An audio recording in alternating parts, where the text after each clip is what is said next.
आके हमारी dead body लेके जाना, वडिलांना पाठवलेला हा मेसेज आणि त्यानंतर 24 तासांनी घराचा दरवाजा तोडला. आत चौघांचे मृतदेह. नक्की काय घडलं त्या दुर्दैवी रात्री जाणून घेऊयात. नमस्कार, मी अक्षरा चोरमारे आणि आपण पाहताय लोकमत. तर कफ परेड इथलं नेव्हीनगर, भारतीय नौदलाच्या कर्मचाऱ्यांची वसाहत. याच ठिकाणी 30 वर्षांचा नौसैनिक पुरणमल मेहरा हा आपल्या कुटुंबासोबत राहत होता. पुरणमल हा मूळचा राजस्थानचा रहिवासी आहे, पण 2015 पासून भारतीय नौदलात कार्यरत आहे. त्याची पत्नी ओमा, 3 वर्षांचा मुलगा यश आणि अवघ्या 2 महिन्यांचा चिमुकला दर्श हे त्याचं सुखी संसाराचं चित्र. 2 महिन्यांपूर्वीच त्याच्या घरात दुसऱ्या बाळाचं आगमन झालं आणि त्याच्या सांभाळण्यासाठी पुरणमल हा पॅटर्निटी लिव्हवर म्हणजेच पितृत्व रजेवर होता. पण या हसत्या खेळत्या कुटुंबात असा काही प्रसंग ओढवेल याची कोणी कल्पनाही केली नव्हती. 14 ऑगस्टला रात्री 11 वाजता पुरणमलनं आपल्या राजस्थानमधल्या वडिलांच्या मोबाईलवर एक अत्यंत धक्कादायक मेसेज पाठवला. आके हमारी डेड बॉडी लेके जाना. 15 ऑगस्टला सकाळी 6 वाजता पुरणमलच्या आईनं सकाळी उठून हा मेसेज पाहिला आणि त्यांच्या पायाखालची जमीनच सरकली.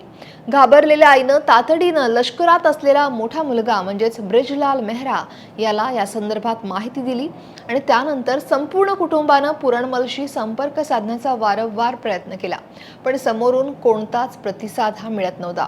त्यानंतर 15 ऑगस्टला संध्याकाळी 7 वाजता दिवसभर संपर्क न झाल्यानं अखेर मेहरा कुटुंबानं मुंबईतील नौदल नियंत्रण कक्ष म्हणजेच नेव्हल कंट्रोल रूम सोबत संपर्क साधला आणि पुरणमलशी संपर्क होत नसल्याची चिंता सुद्धा व्यक्त केली. त्यानंतर 15 ऑगस्टला रात्री 11 वाजता नौदलाचे कर्मचारी राहुल सुखिया हे तातडीनं पुरणमलच्या घरी पोहोचले. त्यांनी अनेकदा दरवाजा ठोठावला, पण आतून काहीच किंवा कोणताच प्रतिसाद आला नाही. संशय बळावल्यानं कफ परेड पोलिसांना लगेचच बोलावण्यात आलं. पोलिसांनी दरवाजा तोडून आत प्रवेश केला, पण समोरचं दृश्य बघून अधिकारी सुद्धा शॉक झाले. खरं तर घराच्या एका खोलीत पुरणमल मेहरा हा गळफास घेतलेल्या अवस्थेत लटकलेला, तर दुसऱ्या बाजूला बेडवर त्याची पत्नी ओमा, 3 वर्षांचा मुलगा यश आणि अवघ्या 2 महिन्यांचं बाळ हे मृतावस्थेत सापडलं. यात अत्यंत हृदयद्रावक दृश्य म्हणजे ते 2 महिन्यांचं निष्पाप बाळ आपल्या आईच्या कुशीतच शांत झालेलं. खरं तर पोलिसांच्या त्यानंतर प्राथमिक अंदाजानुसार पुरणमलनं पहिल्यांदा पत्नी आणि 2ही मुलांना अन्नातून किंवा दुधातून विषप्रयोग करून ठार मारलं आणि त्यानंतर स्वतः गळफास घेऊन आत्महत्या केली. घटनास्थळी कोणतीही सुसाईड नोट ही पोलिसांना सापडलेली नाही. या प्रकरणी अपमृत्यूची नोंद करण्यात आली आहे आणि त्यानंतर प्राथमिक चौकशीत पुरणमल यांनी आत्महत्या केल्याचं दिसून येतंय. तसंच त्याची पत्नी आणि 2ही मुलांना विषप्रयोग होऊन मृत्यू झाल्याचं प्रथमदर्शनी समोर येत असून सगळ्या बाजूनं तपास सुरू आहे, असं पोलीस उपायुक्त मनीष कलवानिया यांनी सांगितलंय.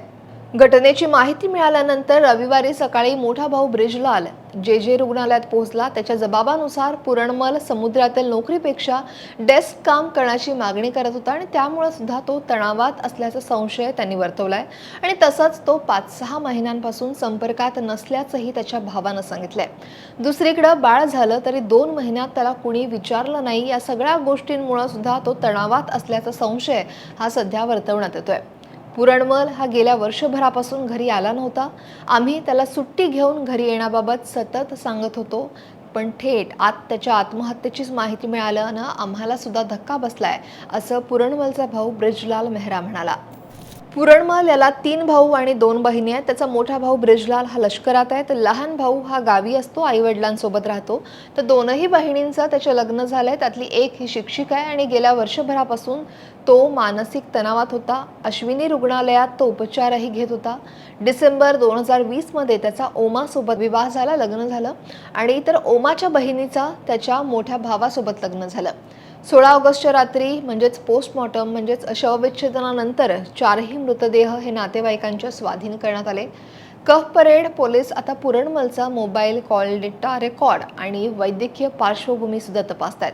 त्यामुळे आता तपासात नेमकं काय समोर येतं याकडे सगळ्यांचंच लक्ष लागलंय.